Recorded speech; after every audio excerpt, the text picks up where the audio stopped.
A little boy waits outside his school, watching every other kid rush into their parents' arms, until he's the only one left. As the sun sets and the cold creeps in, no one comes for him. Then, flashing red and blue lights appear. A cop, expecting a routine welfare check, soon uncovers a heartbreaking truth. The boy's mother is nowhere to be found. What starts as a small act of kindness turns into something life-changing. But when the truth finally comes out, will this officer regret stepping in? Stay with us. This is a story of heartbreak, hope, and unexpected family. Before we get into the story, comment below where in the world you are watching from today. The morning sun peeked through the threadbare curtains, casting weak shadows across Tom's small bedroom. His eyes fluttered open, and for a moment, he just lay there, a smile spreading across his face. Today was his birthday. He was turning 8 years old. He'd been counting down the days for weeks, marking them off on the worn calendar by his bed with careful X's in blue crayon. Tom pushed aside his thin blanket and jumped out of bed, his worn Superman pajamas hanging a bit loose on his small frame. The cotton was faded from too many washes, and there was a small hole near the knee, but they were still his favorite. His heart raced with excitement as he thought about what might be waiting downstairs. Maybe this year would be different. Maybe there would be balloons, or even a small cake with his name on it. The wooden stairs creaked under his feet as he made his way down, each step filled with anticipation. The old carpet runner was threadbare in spots, and he carefully avoided the loose nail on the third step from the bottom. But as he reached the bottom, the silence hit him first. No cheerful happy birthday, no colorful decorations, just the familiar hum of their old refrigerator and the drip-drip of the leaky kitchen faucet they couldn't afford to fix. His mother stood by the counter, already dressed in her blue waitress uniform, her hair pulled back in a messy ponytail.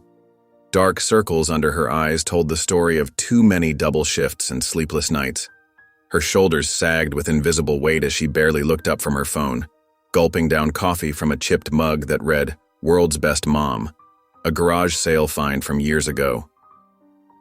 "Morning, Mom," Tom said softly, his voice carrying a hint of hope. "Morning, honey," Denise replied distractedly, her eyes fixed on her phone screen. Her fingers tapped nervously against the counter. "There's some cereal left, I think. Or maybe some toast. We're almost out of milk, though, so go easy on it." Tom's gaze drifted to the kitchen counter, where unpaid bills formed messy piles, their red final notice stamps visible even from where he stood. The refrigerator door, usually covered with his school artwork, now only held past due notices and a reminder for his mother's next shift schedule. A lone gold star from last month's spelling test hung crookedly in the corner, its edges curling. He pulled out a kitchen chair, its legs scraping against the linoleum floor. The sound made him wince, but his mother didn't seem to notice. She was too busy checking her phone, probably making sure she wouldn't be late for work again. Her fingers flew across the screen, typing out what looked like an apologetic message to her boss. Tom's stomach growled, but he couldn't bring himself to get up and check the nearly empty fridge. Instead, he sat there, his fingers tracing the scratches on the old wooden table, waiting, hoping. Maybe she was just pretending to forget. Maybe she had a surprise planned. He remembered last year when she'd at least managed to bring home a small cupcake from the diner where she worked. "Listen, honey," Denise said, shrugging on her worn coat, the sleeve showing signs of fraying at the cuff. "I've got to work a double shift today. Mrs. Henderson called in sick again." She grabbed her purse, keys jingling. "Be good at school, okay? And don't forget your homework this time." Tom's throat felt tight. He wanted to say something, remind her what day it was, but the words wouldn't come. He'd seen that look in her eyes before, the one that meant she was already somewhere else, thinking about bills and work and all the things that seemed more important than him. Her face was pinched with worry, the same expression she wore when opening mail or answering phone calls from numbers he didn't recognize. "Okay, Mom," he managed to whisper. The door closed behind her with a soft click, and Tom was left alone in the quiet apartment. He stared at the closed door, his vision becoming blurry with unshed tears. The morning sunlight that had seemed so promising earlier now felt cold and harsh, highlighting the empty walls, the worn furniture, the stack of bills they couldn't pay. A car started outside, and he could hear his mother's footsteps hurrying down the walkway. His half-empty bowl of cereal sat untouched on the table, the generic brand a poor substitute for the sugary ones his friends always talked about at school. Tom pushed it away, no longer hungry. The Cheerios floated in the milk, becoming soggy, just like his birthday wishes dissolving into nothing. The apartment felt bigger somehow, emptier, as if the silence itself was taking up all the space where birthday joy should have been. A tear finally escaped, rolling down his cheek, but Tom quickly wiped it away with the back of his hand. He couldn't cry. Big boys didn't cry. He sat there, small and alone, in the growing morning light, trying to be brave, trying not to feel the heavy weight of disappointment settling in his chest. The clock on the wall ticked steadily, reminding him that he needed to get ready for school, where he'd have to pretend this was just another ordinary day. The morning bustle of Lincoln Elementary filled the hallways as Tom walked through the front doors. Backpacks bumped against lockers, and excited chatter echoed off the worn walls. The familiar smell of floor cleaner and chalk dust filled his nose as he clutched his own backpack straps tightly, his steps slow and measured as he made his way to Mrs. Hathaway's classroom. Maybe someone at school would remember. His teacher always had a small cupcake for birthday kids, and she'd write their names on the board with a special star next to it. She even had a sparkly birthday crown that students could wear all day. Tom's heart lifted slightly at the thought. But when he entered the classroom, Mrs. Hathaway was busy writing math problems on the whiteboard, her gray hair pulled back in its usual neat bun. Her reading glasses perched on the end of her nose as she gave him the same distracted smile she gave everyone else. "Good morning, Tom. Please take your seat." The wall calendar beside her desk showed today's date clearly, but no one seemed to notice its significance. The bright red numbers seemed to mock him as Tom slid into his desk near the back, watching as his classmates filtered in, talking about weekend plans and trading snacks. Tom! Kevin bounded over, his freckled face lit up with excitement, nearly tripping over his untied shoelaces. "Guess what? My mom's letting me have a superhero party next weekend.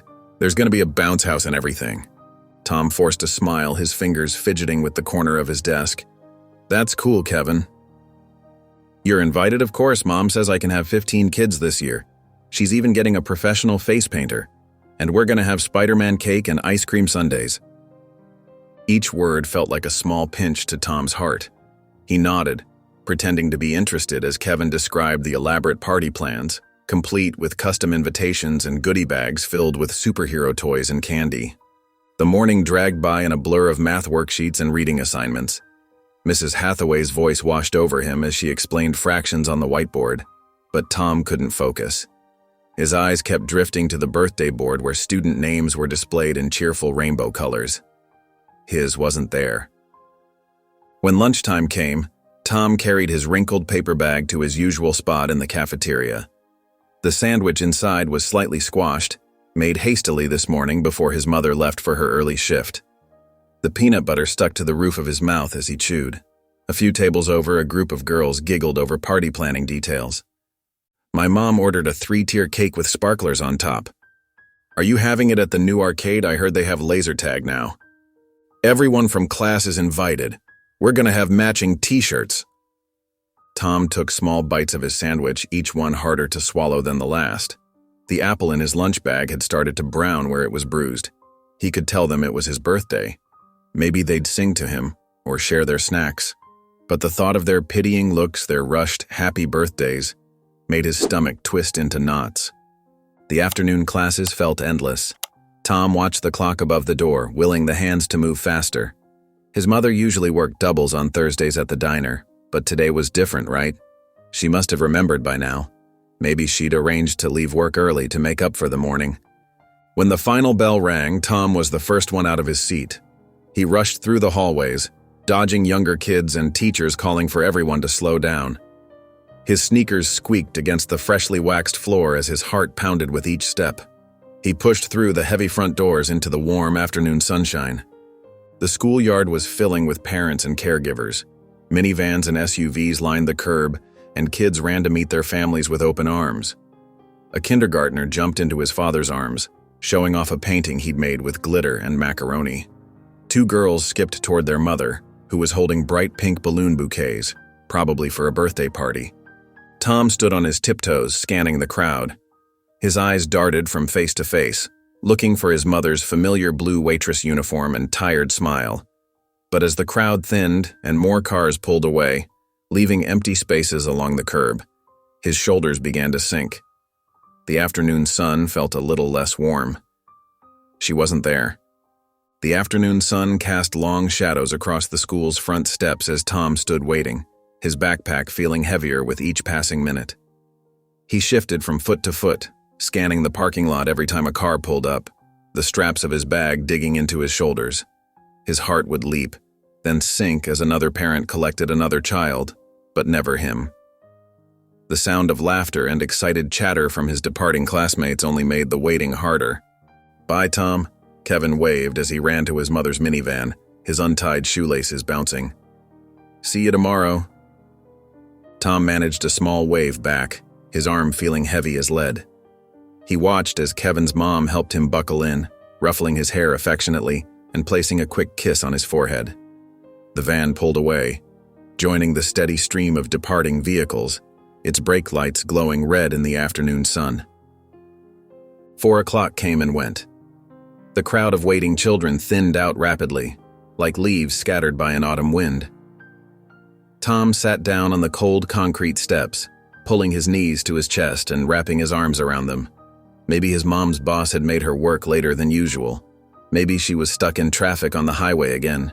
Maybe she'd show up any minute now with a surprise birthday cake in the car, decorated with his favorite chocolate frosting. By 5 o'clock, the parking lot was nearly empty except for a few staff cars.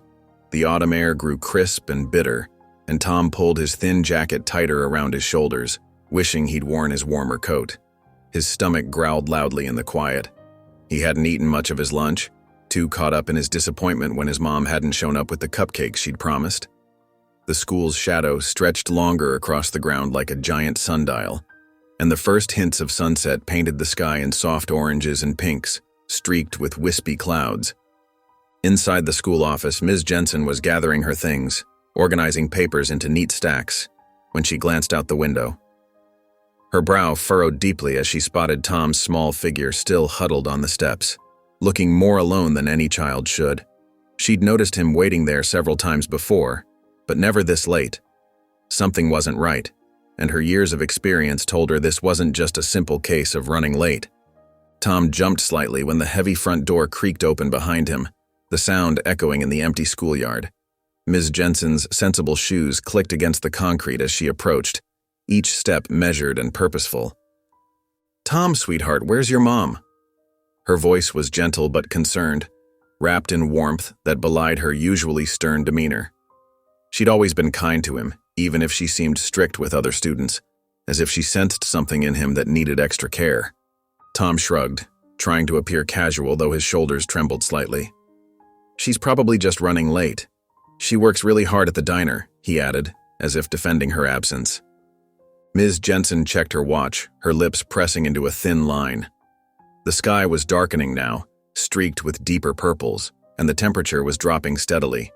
She noticed Tom's slight shiver, the way his shoulders hunched against the cold, and how his fingers had turned pink from the chill. "Come inside for a minute," she said, not really making it a question, her tone brooking no argument. "It's too cold out here, and we can wait where it's warm." Tom followed her into the warm office where the fluorescent lights hummed quietly overhead like drowsy bees. Ms. Jensen settled him into one of the padded chairs, even bringing him a small cup of water from the cooler. She picked up the phone with practiced efficiency, turning slightly away from Tom as she spoke in low tones, though he could still catch words like concerned and welfare check. Through the office windows, Tom watched the last traces of sunset fade from the sky, leaving behind a deep blue emptiness. The parking lot lights flickered on one by one, creating pools of yellow light in the growing darkness like lonely islands. His birthday was almost over, and it felt like any other day, maybe even worse than usual, with the weight of disappointed hopes sitting heavy in his chest. A few minutes later, red and blue lights began flashing through the windows, painting the office walls in alternating colors that made Tom's heart race. He watched, throat tight, as a police cruiser pulled up to the front of the school, its engine purring quietly in the evening silence. The car door opened with a solid thunk, and Officer Daniel Grayson stepped out, his uniform neat and his expression serious, yet somehow kind as he approached the building, boots crunching on the scattered autumn leaves. Officer Daniel Grayson pulled into the nearly empty school parking lot, the cruiser's lights painting everything in alternating red and blue. Through the glass doors, he could see a small figure sitting in the office, shoulders slumped, head down. The sight made something in his chest tighten. He'd seen this scene too many times over his career, but it never got easier. Ms. Jensen met him at the entrance, her face etched with worry. Her usually neat appearance showed signs of stress, with wisps of hair escaping her bun. "Thanks for coming, officer. I've tried calling his mother multiple times, but there's no answer. This isn't the first time he's waited late, but never this long." Daniel nodded, his weathered face serious. After 30 years on the force, he'd seen plenty of cases like this. But something about this one felt different. Maybe it was the quiet desperation in Miss Jensen's voice, or the way the boy sat so still like he was trying to make himself invisible.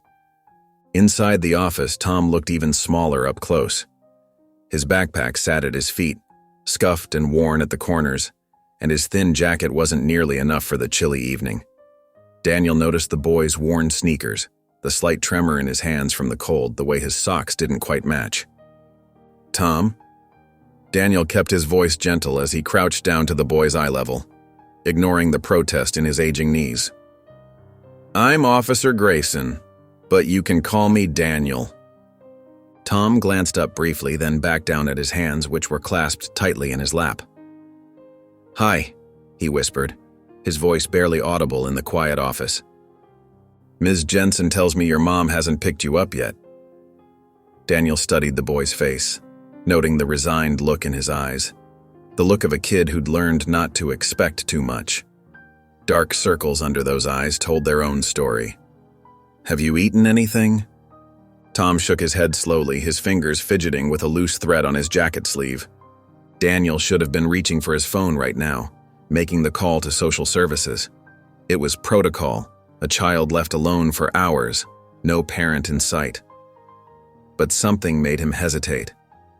Maybe it was the quiet dignity in the way Tom held himself, or maybe it was just that today felt like a day for bending the rules a little. Sometimes, he thought, protocol wasn't always the answer. "Hey kid, you hungry?" Daniel asked, even though he already knew the answer. The hollow look in Tom's eyes said enough. Tom looked up, really looked at him this time, his eyes searching Daniel's face for something. Trust, maybe, or safety. After a moment's hesitation, he nodded. "There's a diner just down the street makes pretty good burgers." Daniel straightened up, his knees protesting slightly. He turned to Ms. Jensen, who was hovering nearby with concern written all over her face. "I'll take him for some food while we sort this out." Ms. Jensen's relief was visible in the way her shoulders relaxed. "I'll keep trying his mother's number?" Daniel held out his hand to Tom. "What do you say? Want to grab something to eat?" Tom stared at the offered hand, then at the police cruiser visible through the window. The red and blue lights were off now, but it still looked intimidating, its official presence a reminder of authority that might have scared some kids. "It's okay," Daniel assured him, his voice warm and steady. "The front seat's pretty comfortable." Slowly, Tom picked up his backpack and stood. Daniel led him outside to the cruiser, opening the passenger door. The boy paused for a moment, then climbed in carefully, his backpack clutched to his chest like a shield against whatever might come next. As Daniel closed the door, the sound echoed in the empty parking lot. Through the window, he could see Tom settling into the seat, looking a little less tense now that he was out of the cold. The boy's fingers had finally stopped trembling, and there was something like hope in the way he glanced sideways at Daniel. The neon sign of Joe's Diner cast a warm glow through the window as Daniel guided Tom inside. The bell above the door chimed softly, and the smell of grilled onions and burgers wrapped around them like a warm blanket. Only a handful of customers occupied the red vinyl booths, their quiet conversations creating a gentle hum in the background. An old jukebox in the corner played a soft country tune, adding to the homey atmosphere. Sandra, the waitress Daniel had known for years, approached with a welcoming smile, coffee pot in hand. Her gray-streaked hair was pulled back in a neat bun, and her eyes darted between Daniel's uniform and Tom's small frame. "Evening, officer. Table for two?" Daniel nodded, choosing a booth near the window where he could keep an eye on both the entrance and his young companion. Tom slid into the seat, his feet barely touching the floor. His hands stayed in his lap and his eyes remained fixed on the tabletop, occasionally darting toward the kitchen when the smell of fresh fries wafted their way. Without opening the laminated menu, Daniel spoke up. "We'll have a cheeseburger, fries, and—" He glanced at Tom, noting how the boy's clothes hung loose on his thin frame. "How about a chocolate milkshake?" Tom's eyes widened slightly, a flicker of excitement breaking through his guarded expression, but he didn't speak. Daniel took that as a yes. "Coming right up," Sandra said, her pen scratching against her notepad. She lingered a moment, studying Tom's withdrawn posture and the way his shoulders hunched forward protectively. "Your dad treating you tonight, sweetie." Tom's shoulders tensed. His fingers gripped the edge of his seat until his knuckles turned white, and he seemed to shrink further into himself. Daniel cleared his throat. "Just making sure the kid's all right," he explained simply, and Sandra nodded, understanding crossing her weathered face. When the food arrived, steam rising from the perfectly grilled burger, it looked enormous compared to Tom's small hands. He stared at it for a long moment, as if waiting for permission, his stomach growling audibly in the quiet booth. Daniel pushed the plate closer. "Go ahead, kid. It's all yours." Tom picked up the burger with both hands and took a careful bite. His eyes closed briefly in appreciation, and then he was eating with the kind of urgency that made Daniel's heart ache. The boy had clearly missed dinner, maybe lunch too. Ketchup smeared across his chin, but he didn't seem to notice or care. The chocolate milkshake disappeared just as quickly, and Daniel pretended not to notice when Tom used his finger to wipe the last traces from the glass, his expression a mixture of satisfaction and lingering hunger. Throughout the meal, Daniel kept his questions to himself, letting the boy eat in peace. Sometimes, silence said more than words ever could. After paying the bill, Daniel led Tom to the small convenience store next door. The fluorescent lights buzzed overhead as they walked past aisles of snacks and supplies. In the corner, a small rack of toys caught Tom's eye. Nothing fancy, just simple things like toy cars and small action figures collecting dust on the metal hooks. Daniel watched as Tom's gaze lingered on a blue police car, not much bigger than his palm. The paint was slightly chipped on one corner, but Tom stared at it like it was made of gold. Without a word, Daniel picked it up and added it to their purchase. When he handed it to Tom, the boy's face transformed. His smile, small but genuine, seemed to light up his whole face, chasing away the shadows that had been there all evening. His fingers curled protectively around the toy, holding it close to his chest. For the first time since Daniel had found him huddled against the brick wall at the school, Tom looked like what he was, just a kid who needed someone to care. The fluorescent lights buzzed overhead in the nearly empty police station, casting harsh shadows across the worn linoleum floor. Daniel sat at his desk, his coffee growing cold as he thumbed through papers and made call after call, each unsuccessful attempt adding to his mounting frustration. Tom had finally dozed off in a nearby chair, his small frame curled up awkwardly against the hard plastic, exhaustion finally winning out over worry. "Nothing in the system, Dan," Mike, the desk sergeant, called out in a low voice, careful not to disturb the sleeping child. His fingers tapped lazily at his keyboard, the soft clicking echoing in the quiet room. "That address is marked as vacated. No forwarding information. Looks like it happened pretty quick." Daniel rubbed his eyes, feeling the weight of the long day pressing down on him like a heavy blanket. He glanced at Tom, whose peaceful breathing was the only sound besides the humming lights and clicking keyboards. The boy's second-hand jacket was pulled tight around him like a makeshift blanket, the frayed edges speaking volumes about his family's circumstances. "Let me try the emergency contacts again," Daniel muttered, picking up his phone with renewed determination. The first number rang endlessly before going to voicemail, each ring increasing his anxiety. The second was disconnected, the automated message almost mocking, The third belonged to someone who hadn't spoken to Denise in years and couldn't offer any help. Finally, on the fourth try, someone answered. "Hello?" A tired voice crackled through the line, thick with sleep. "This is Officer Grayson. I'm trying to locate Denise Parker. Are you her former neighbor?" Daniel sat up straighter, hope flickering in his chest. "Oh, Denise?" The woman's voice perked up with recognition. "Haven't seen her since they got evicted this morning. Poor thing was scrambling to pack what she could into her car. Didn't even have time to say goodbye properly. The landlord was being real pushy about it, too." Daniel's stomach dropped like a stone. He looked over at Tom again, still sleeping soundly, unaware that he no longer had a home to return to. The boy's face twitched slightly in his sleep, and Daniel wondered what he was dreaming about. Birthday cake and presents, or the mother who hadn't shown up to get him. "Did she mention where she was heading?" Daniel asked, keeping his voice low and steady despite his growing concern. "No, she was in quite a state. Just threw everything she could into that old Honda of hers and drove off. Is something wrong? Is Tom okay?" The woman's voice carried genuine worry. Daniel thanked the woman and hung up, his hand lingering on the receiver. He leaned back in his chair, the reality of the situation settling heavily on his shoulders like a lead vest. Tom hadn't just been forgotten at school, he'd been left homeless on his birthday, a fact that made Daniel's heart ache. Mike shuffled over, holding out another coffee, steam rising from the fresh cup. "What's the plan? Kid can't stay here all night." Daniel stared at Tom's peaceful face for a long moment, watching the gentle rise and fall of his chest. The boy had already been through so much today, more than any child should have to handle. Finding his mother was crucial, but it wouldn't be easy. He could feel the weight of his badge on his chest as he considered his options, each one seeming more complicated than the last. Standing up slowly, Daniel grabbed his car keys from the desk. The metal felt cool in his palm as he made his decision, the familiar weight grounding him. He couldn't leave this to someone else. He needed to find Denise himself, needed to understand what had driven a mother to such desperate measures.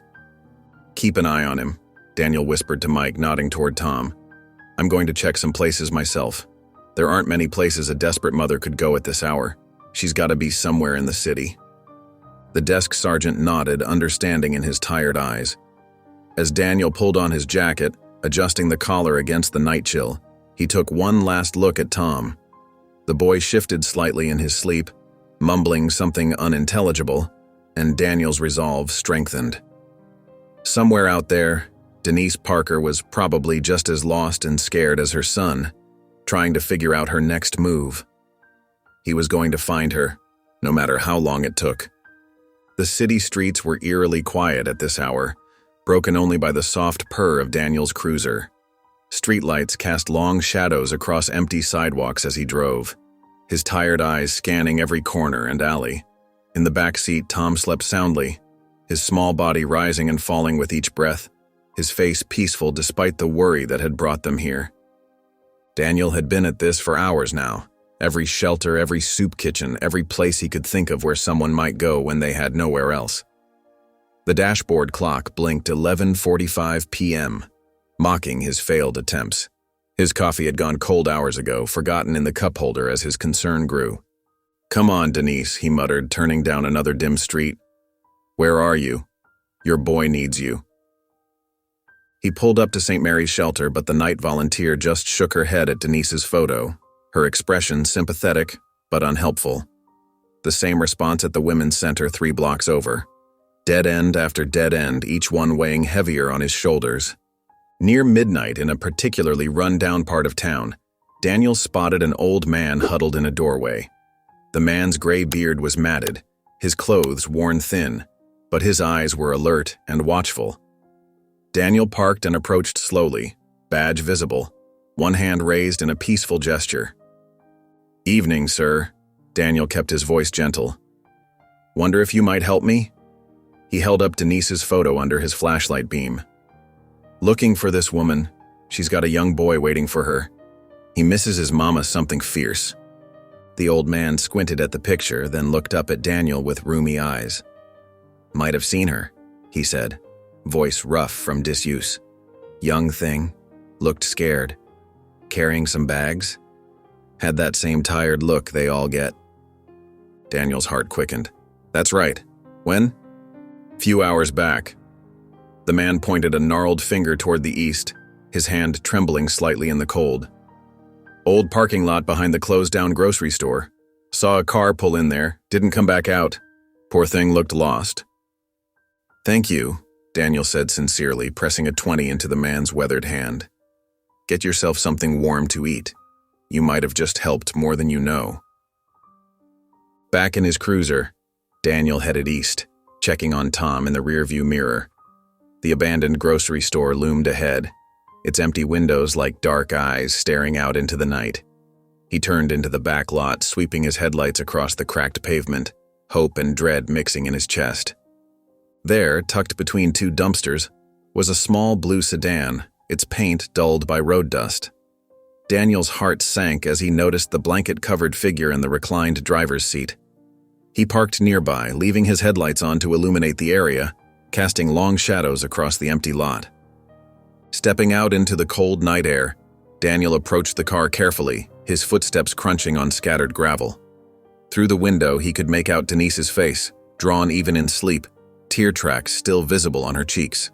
A few shopping bags filled the passenger seat, probably everything she'd managed to grab before the eviction, her whole life reduced to whatever she could carry. He raised his hand and knocked gently on the driver's side window. Denise jolted awake, her eyes wide with fear, as she stared up at him, one hand instinctively clutching her coat closer. The broken window let in a bitter draft, making Denise shiver in her thin waitress uniform. Her eyes were red-rimmed, mascara smudged beneath them, dark circles betraying nights of restless sleep in her cramped car. The moment Daniel tapped on her window, she jolted awake, fear flashing across her face, her hand instinctively reaching for her purse. "Where is my son?" The words burst from her lips the instant she rolled down the window. Her voice was hoarse, desperate, trembling with maternal panic. "If you've taken him, I swear—" "He's safe," Daniel cut in firmly but gently, raising his hands in a calming gesture. "He's asleep in my cruiser." He gestured toward the car parked a few spaces away, its outline barely visible in the dim lot, the faint glow of streetlights reflecting off its hood. Denise's shoulders tensed, her body coiling like a spring. "You can't take him from me. I won't let you." Her hands gripped the steering wheel so tight her knuckles turned white, her fingernails digging into the worn leather. "That's not why I'm here," Daniel said, his voice steady and reassuring. "But we need to talk about what happened today." "I was trying to get money," Denise shot back, her voice cracking with exhaustion and shame. "The motel wanted a deposit. I worked extra shifts, but it wasn't enough. I thought I could figure something out before school ended." Her words tumbled out in a desperate rush. Daniel leaned against her car door, his expression stern but not unkind, years of experience evident in his measured response. "Your son waited outside his school for hours, Denise. Alone. Do you understand how serious that is?" "Of course I understand." Tears spilled down her cheeks now, cutting tracks through her smeared makeup. "You think I wanted this? You think I wanted my son to—" She choked on the words, her throat tight with emotion. "It's not just about today," Daniel pressed on, his tone gentle but firm. "It's about what happens next. Where were you planning to sleep tomorrow? The day after? What's your plan?" The fight seemed to drain out of Denise all at once. Her shoulders slumped and she pressed her palms against her eyes, trying to hide from the truth in his words.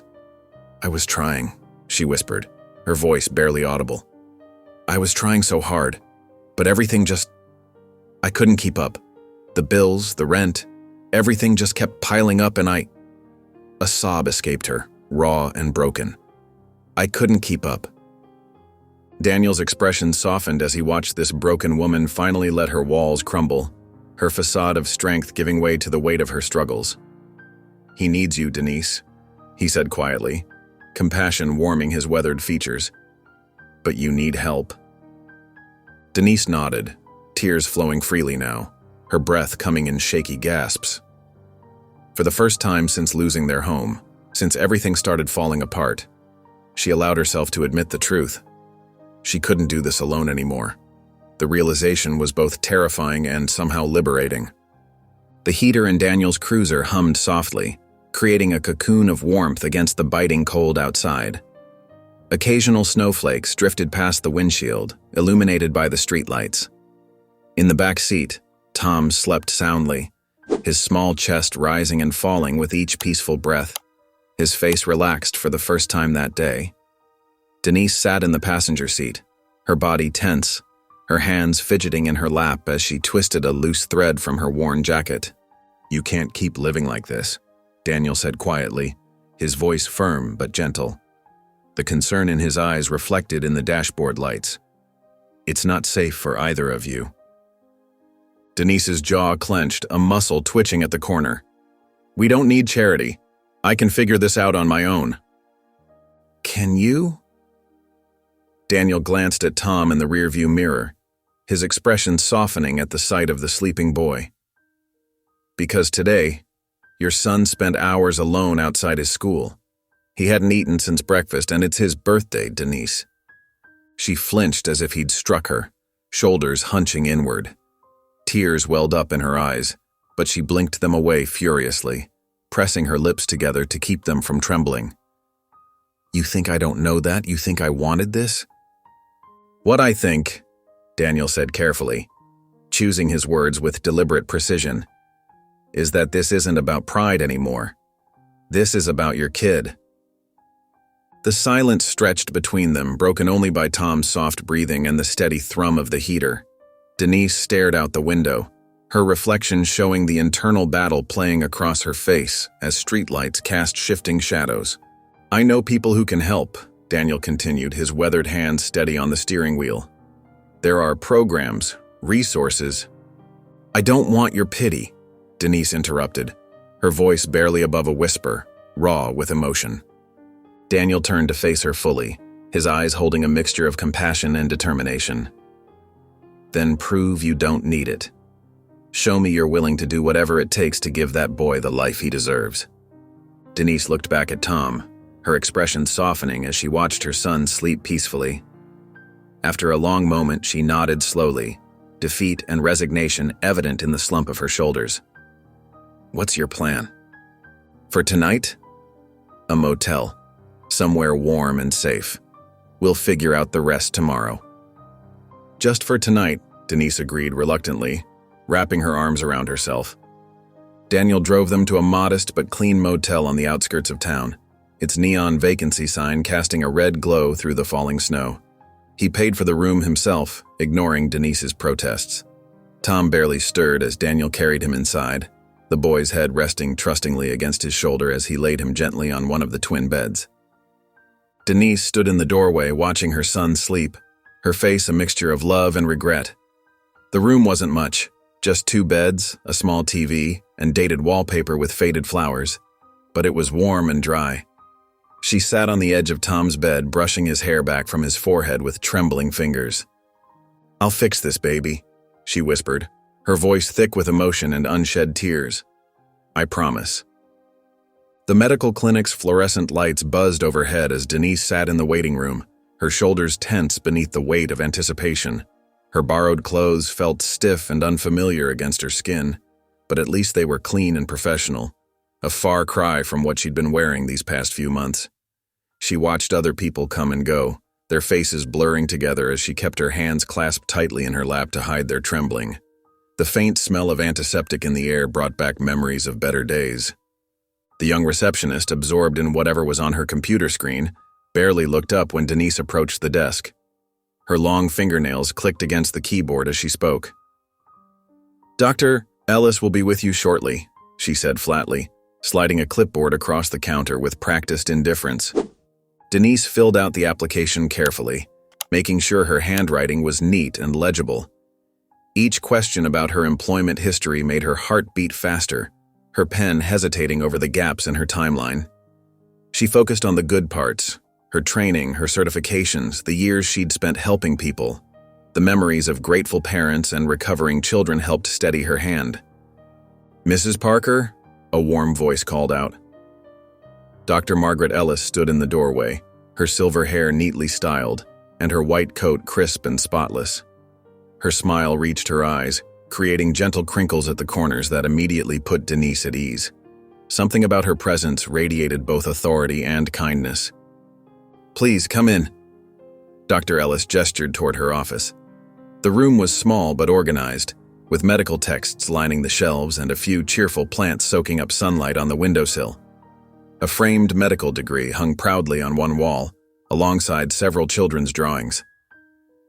"So," Dr. Ellis began, her reading glasses perched on the bridge of her nose as she scanned Denise's application. "You were a registered nurse for 5 years?" "Yes," Denise nodded, trying to keep her voice steady despite the flutter of nerves in her stomach. "I worked in pediatrics mostly. I loved it, helping children, supporting families through difficult times. It wasn't just a job to me." Dr. Ellis looked up, her expression thoughtful and assessing. "Tell me about a challenging case you handled." Denise felt herself relax as she described caring for a young patient with severe asthma, how she'd taught his parents about medication management, and helped them create an action plan. The memory brought back the confidence she used to feel in her scrubs, and her words flowed more naturally. She could almost feel the weight of her stethoscope around her neck again. "Very impressive," Dr. Ellis said, making notes with quick, efficient strokes of her pen. "We need someone with exactly this kind of experience. Our clinic serves many low-income families, and your background in pediatrics would be invaluable. You clearly have a genuine passion for patient care." Hope bloomed in Denise's chest, warm and frightening in its intensity. She hadn't felt this way in so long. This glimpse of possibility, of a way forward. Her fingers curled into the fabric of her borrowed skirt. "The position includes health benefits after 90 days, Dr. Ellis continued, straightening some papers on her desk. "The hours are regular, Monday through Friday, which I understand can be important for working parents. Of course, we'll need to complete a background check before making a formal offer." The words hit Denise like a bucket of cold water, but she maintained her smile, years of nursing experience helping her keep her professional composure. "Of course," she said, hoping her voice didn't betray the sudden knot in her stomach. Dr. Ellis stood and extended her hand, her grip firm and reassuring. "We'll be in touch within the week, Mrs. Parker. Thank you for coming in." Outside the clinic, Denise took a deep breath of cold morning air, letting it fill her lungs completely before slowly releasing it. Her hands shook as she pulled out her phone and typed a quick message to Daniel. "Interview went well."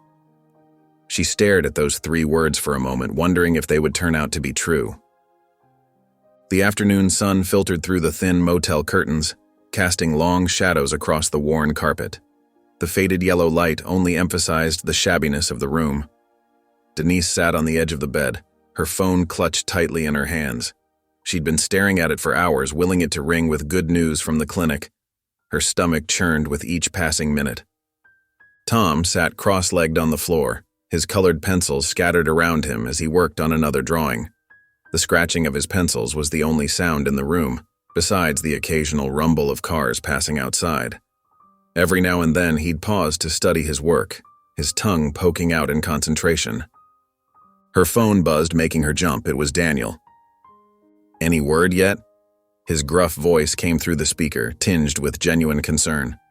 "Nothing," Denise whispered, trying to keep her voice steady. "They said they'd call today. I've been watching this phone since morning." "Keep your chin up," Daniel said. "You did great in that interview. Anyone could see how qualified you are." Just as she hung up, her phone rang again. Her heart leaped when she saw the clinic's number, and her hands grew clammy with nervous anticipation. "Hello, Mrs. Parker?" The voice was professional but distant. "This is Sarah from Dr. Ellis's office." "Yes, hello," Denise said, straightening her back, trying to sound composed and professional. "I'm calling about your application." There was a pause that seemed to stretch forever. "I'm sorry, but we won't be able to move forward with your employment." The words hit Denise like a physical blow, knocking the air from her lungs. "What? Why?" "Something came up in your background check that doesn't align with our hiring policies. I'm sorry, but we—" "It was years ago," Denise cut in, her voice trembling. "It was just a misdemeanor. I've changed. I've learned from my mistakes. Please, if I could just explain. I understand, but our policy is very strict. We wish you the best of luck in your job search. The line went dead. Denise lowered the phone slowly, her hand shaking. The familiar weight of failure settled on her shoulders, heavier than ever. Each rejection felt worse than the last, like doors slamming shut in her face one by one. Tom looked up from his drawing, his pencil hovering above the paper. His eyes were wide with concern, too knowing for someone so young. Mom? Did you get the job? Denise swallowed hard, forcing her lips into a smile that felt like it might crack her face. Not this one, baby. But I'll keep looking. There are other clinics out there. She turned away quickly, not wanting him to see the tears gathering in her eyes. The peeling wallpaper blurred in front of her as she whispered, "What am I supposed to do now?" The question hung in the air, unanswered, as another car rumbled past their window. The kitchen clock ticked steadily in Daniel's quiet house as he sat at his worn oak table, nursing a cold cup of coffee. The bitter liquid had long since lost its warmth, much like the evening sun fading through his kitchen window. Photos of his years on the force lined the walls, medals, certificates, and memories of a life dedicated to serving others. Each frame told a story of sacrifice and duty, reminders of lives touched and changed. His phone lit up with Denise's name and he answered on the first ring. "They turned me down." Denise's voice cracked slightly, though she tried to hide it. "It was years ago, Daniel. I was young and stupid, and now they won't even let me work as a nurse. One mistake, and they act like I'm poison." Daniel's jaw tightened as he listened to the forced lightness in her tone. His free hand curled into a fist on the table, knuckles white with tension. He knew what rejection could do to someone already walking a thin line. "It's fine," Denise continued, her words coming faster now, tumbling over each other like leaves in a storm. "I'll figure something else out. Maybe I can find work at one of those 24-hour diners, or—" "Denise," Daniel said quietly, but she kept talking, her voice rising with each suggestion. "Or maybe there's some kind of factory work. I heard they're always hiring at that packaging plant across town. The night shift pays extra." "Denise," he tried again, hearing the panic beneath her words. "I mean, lots of people make it work without fancy jobs, right? I just need to try harder, that's all. Tom won't even notice the difference." Daniel closed his eyes, hearing the desperation she was trying so hard to mask. His gaze drifted to the wall where his retirement citation hung, still fresh in its frame, the gold lettering catching the last rays of sunlight. Next to it sat a photo of him receiving his 25-year service medal, surrounded by fellow officers who'd become like family. All these years of saving, planning for a quiet retirement, watching pennies and dreaming of peaceful days ahead. "I'll make it work somehow." Denise's voice had gotten smaller, barely above a whisper. "I always do." But Daniel knew better. He'd seen this story play out too many times in his years on the force. Good people trapped in bad situations, spinning their wheels until they sank deeper and deeper into quicksand they couldn't escape alone. After they hung up, Daniel sat in the growing darkness of his kitchen, the shadows lengthening across the floor. The retirement paperwork sat in a neat folder on his counter, everything ready to go, just waiting for his signature. His savings account was healthy after decades of careful planning. It wasn't huge, but it was enough for a modest retirement, enough for the simple life he'd always imagined. Or it could be enough for something else entirely. He picked up his phone and dialed his bank's number, his fingers moving before he could second-guess himself. The choice felt both terrifying and right, like all the important decisions in his life. "Yes, I need to make a withdrawal," he said firmly into the phone, his voice steady with purpose. The automatic doors of the medical clinic slid open with a soft hiss as Daniel strode in, his police badge glinting on his belt. The fluorescent lights overhead cast harsh shadows across the empty waiting room as the receptionist barely glanced up from her computer screen, her fingers clicking away at the keyboard with practiced efficiency. "I need to speak with Dr. Ellis," Daniel said, his voice firm but controlled, the way he'd learned to speak during his decades on the force. The receptionist looked up, startled by his authoritative tone, her hands freezing mid-type. "Do you have an appointment?" "No, but she'll want to hear what I have to say." Daniel planted his hands on the counter, leaning forward slightly, his weathered face set with determination. "It's about Denise Parker." The receptionist hesitated, her eyes darting between Daniel's badge and his determined expression. Her fingers fidgeted with a pen on her desk before she picked up her phone and pressed a button. "Dr. Ellis? There's an officer here about Denise Parker." A few minutes later, Dr. Ellis emerged from her office, her footsteps echoing in the quiet hallway. Her gray hair was pulled back in a neat bun, and her white coat was pristine, every inch the professional she'd been for 30 years.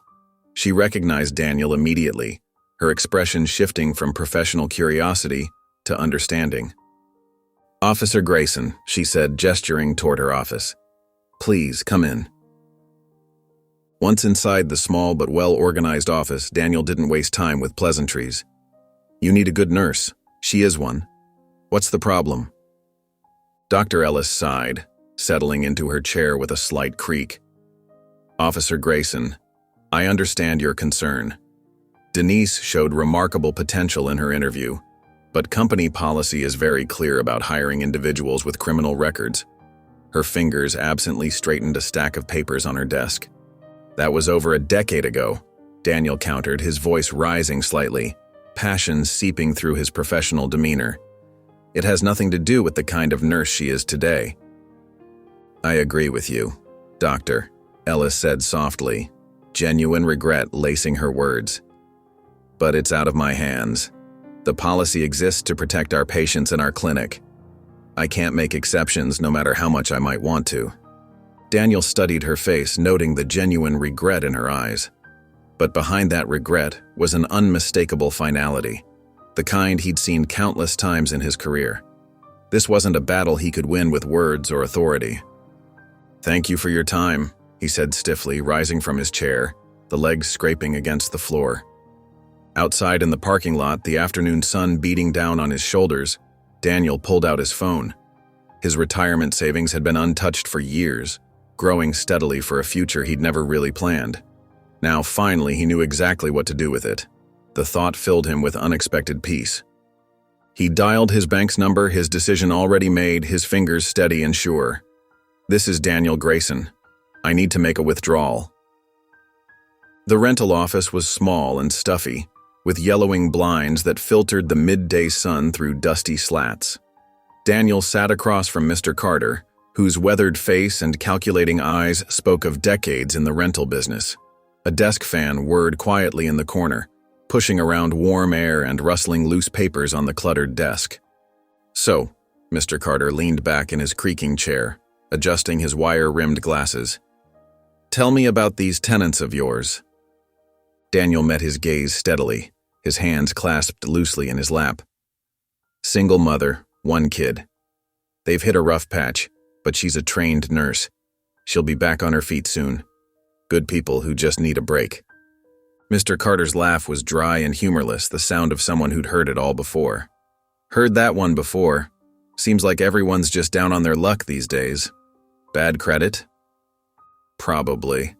Daniel didn't bother sugarcoating it, knowing honesty was his best approach. "But I'm willing to put my money where my mouth is."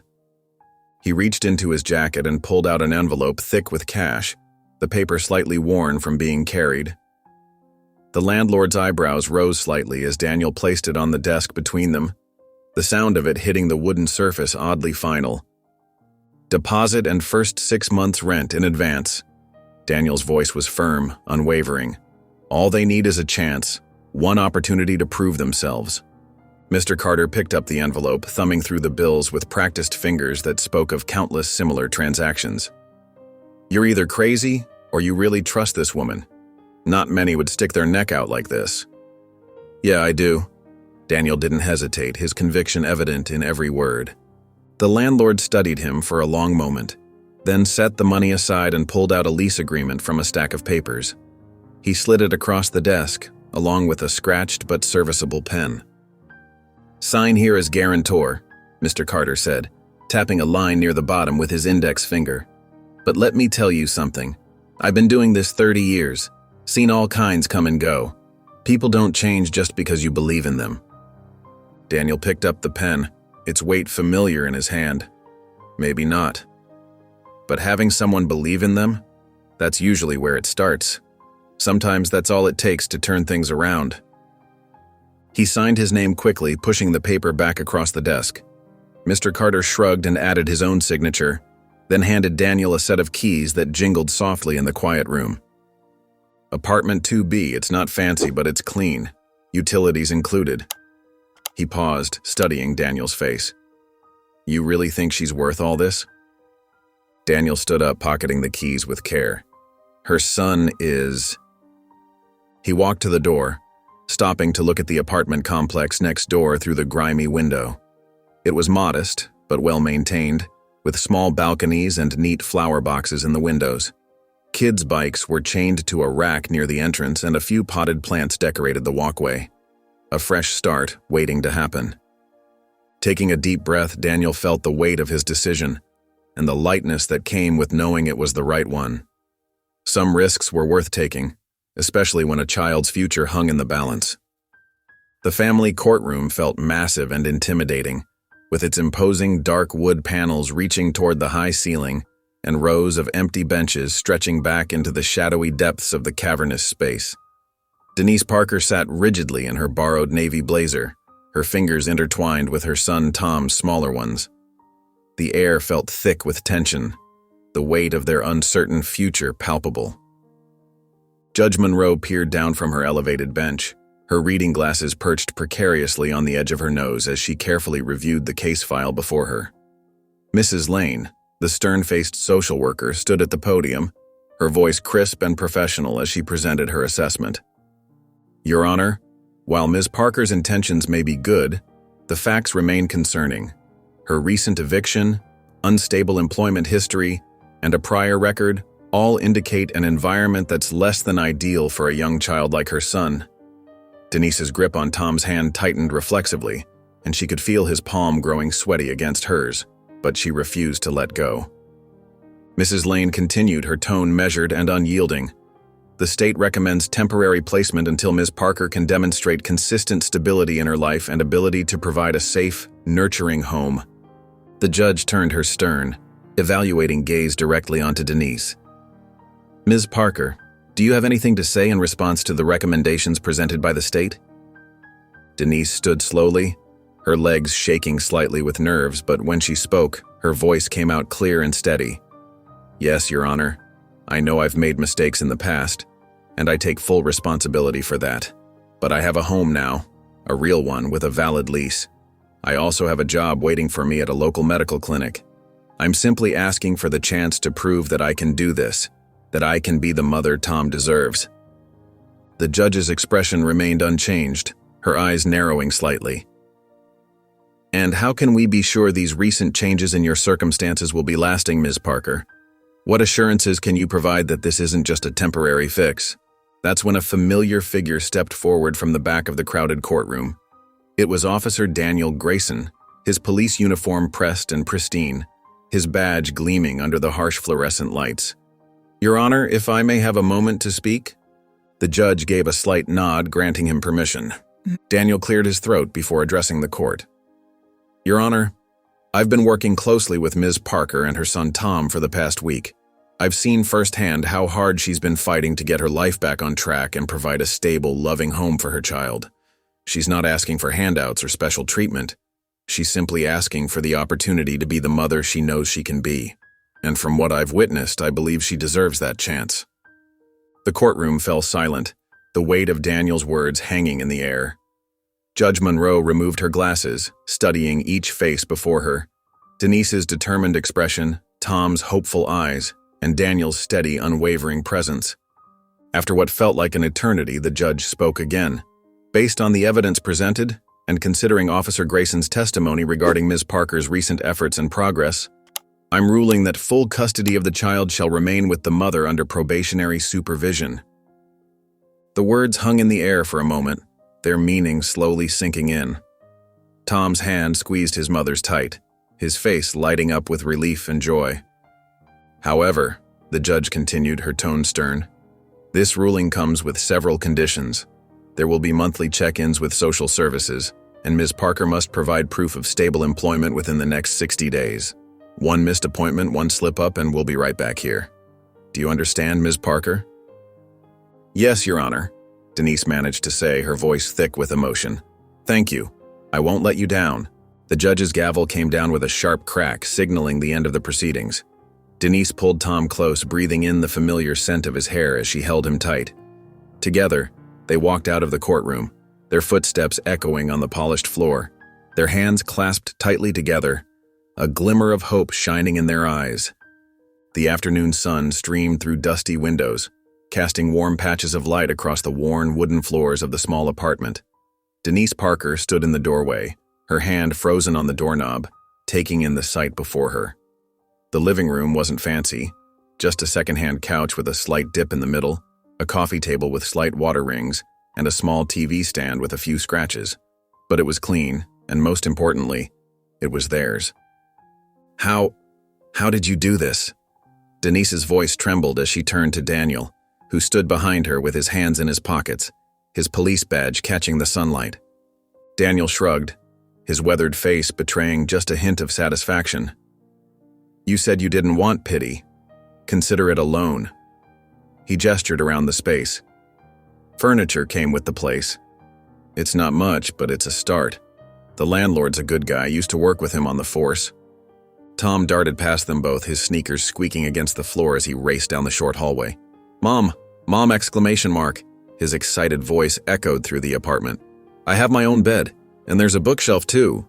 Denise pressed her hand to her mouth, trying to hold back the tears that were already spilling down her cheeks. The sound of Tom's joy, something she hadn't heard in so long, made her heart ache in the best possible way. After months of uncertainty, seeing her son this happy felt like a miracle. "I don't know how to thank you," she whispered, turning back to Daniel, her shoulders trembling slightly. He smirked, but his eyes were kind. "Start by not messing this up." He pulled out a set of keys and placed them in her hand. "There's food in the fridge. Nothing fancy, just basics. Enough to get you through the week. Made sure to get those cereal bars Tom likes." Tom came running back, his face flushed with excitement. "There's a desk in my room. Can I do my homework there? And there's a window that looks at the park. I can see the swings from here." Denise watched her son bounce around the apartment, touching everything, opening every cabinet, his energy infectious. Tears rolled freely down her face now, but she didn't bother wiping them away. Each of Tom's discoveries felt like a gift she never thought she'd be able to give him. The kitchen was small but functional, with a few plates and cups stacked neatly in the cupboards, and even some basic cooking utensils in the drawers. In the master bedroom, Denise found a made bed with clean sheets and a small lamp on the bedside table. It wasn't new, but it was more than they'd had in months. "This time, I won't fail," she whispered to herself, running her hand along the bedroom wall, feeling the solid reality of it beneath her fingers. Outside, Daniel leaned against his patrol car, watching through the window as Tom showed his mother every exciting detail of his new room. The boy's animated gestures and bright smile were visible even from here, his excitement obvious in every movement. For the first time in years, Daniel felt like he'd made a real difference, not just written a ticket or broken up a fight, but actually changed someone's life for the better. The warmth in his chest told him this was exactly what he needed as his career drew to a close. The late afternoon sun cast long shadows through the Venetian blinds in Daniel's cramped office, creating stripes across his cluttered desk. The retirement paperwork sat in front of him, wrinkled from being handled so many times. His pen hovered over the signature line, but he couldn't bring himself to make the mark. The forms seemed to mock him, each blank space a reminder of the finality of his decision. Daniel rubbed his tired eyes and leaned back in his creaky chair, the familiar squeak a comfort after all these years. 28 years on the force, and now he couldn't even sign a simple piece of paper. Photos of old cases and commendations lined his walls, memories of a life dedicated to serving others. But lately, those achievements felt hollow compared to the smile on Tom's face when he saw his new bedroom. That boy's joy had awakened something in him he thought had died years ago. A knock on the doorframe startled him. Chief Reynolds stood there, his weathered face bearing a knowing look, the fluorescent lights highlighting the silver in his hair. Still wrestling with that paperwork, I see. Daniel straightened in his chair, smoothing his uniform shirt. Just reviewing the details, Chief. For 3 weeks? Chief Reynolds stepped inside, settling his bulk into the chair across from Daniel. The old wooden seat protested under his weight. You've been staring at those forms longer than some of our investigations.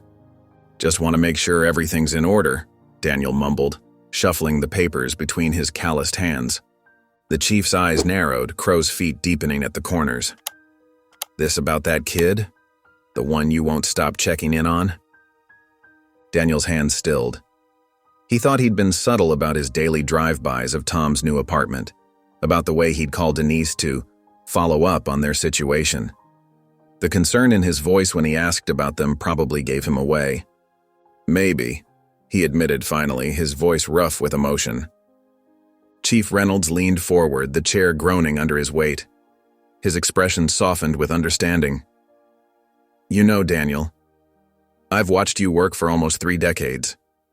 You were always a good cop, one of our best. But I've never seen you like this. Like what? Invested? Personal?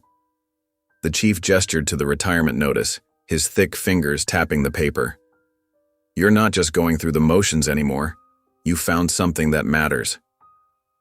Daniel's throat felt tight and he swallowed hard against the emotion. They just needed help getting back on their feet. And now? Now? Daniel trailed off, thinking about Tom's laugh, about Denise's determined face as she fought for custody. His heart ached with a feeling he couldn't quite name. Now, I just want to make sure they're okay. Sounds like you found yourself a purpose, Chief Reynolds said quietly, his words carrying the weight of truth. Something bigger than the badge. The words hit Daniel hard like a physical blow to his chest. He looked at the retirement papers again, seeing them differently now. It wasn't just about ending his career anymore. It was about what came next, about who he could still be. Without a word, he pulled open his desk drawer and shoved the papers inside. The metal drawer slammed with a satisfying clang that echoed through the small office. Not ready to make that call yet? Chief Reynolds asked, though his tone suggested he already knew the answer. A slight smile played at the corners of his mouth. Daniel just shook his head, feeling more certain than he had in weeks. Some decisions needed more time, and for once in his life, The kitchen light buzzed softly overhead, casting an uneven glow across the stack of bills spread out on Denise's small table. She stared at the numbers until they blurred together, each one feeling like another weight pressing down on her shoulders. The apartment was quiet except for the soft scratching of Tom's colored pencils on paper as he lay on his stomach, drawing on the linoleum floor, his feet swaying gently in the air. Denise picked up another envelope, her hands trembling slightly. Electric bill, water bill, phone bill. The list seemed endless. Daniel had given them an incredible gift with this apartment, but now the reality of maintaining it crashed over her like a cold wave. She had nothing saved, no emergency fund, not even enough to stock the refrigerator properly. The thought of the nearly empty shelves made her stomach clench with shame. Running her fingers through her tangled hair, Denise let out a long, shaky breath. What if I screw this up again? She whispered to herself, so quietly she thought no one could hear. But Tom's pencil stopped moving, the sudden silence deafening. Mom? His voice was small, uncertain.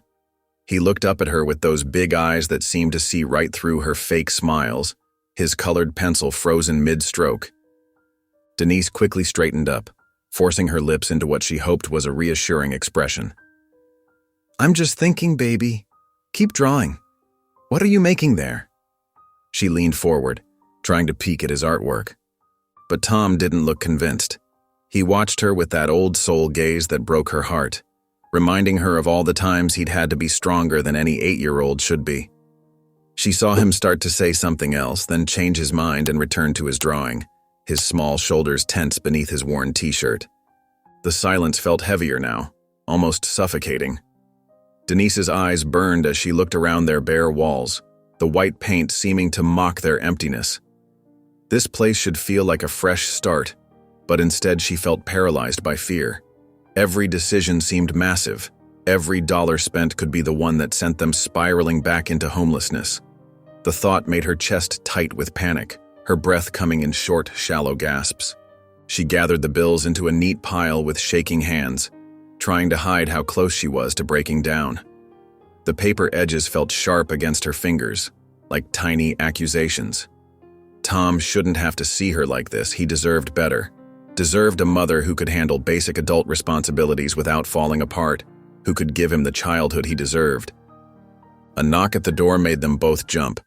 Denise froze, her heart pounding against her ribs. They weren't expecting anyone, and past experience had taught her that unexpected visitors usually meant bad news.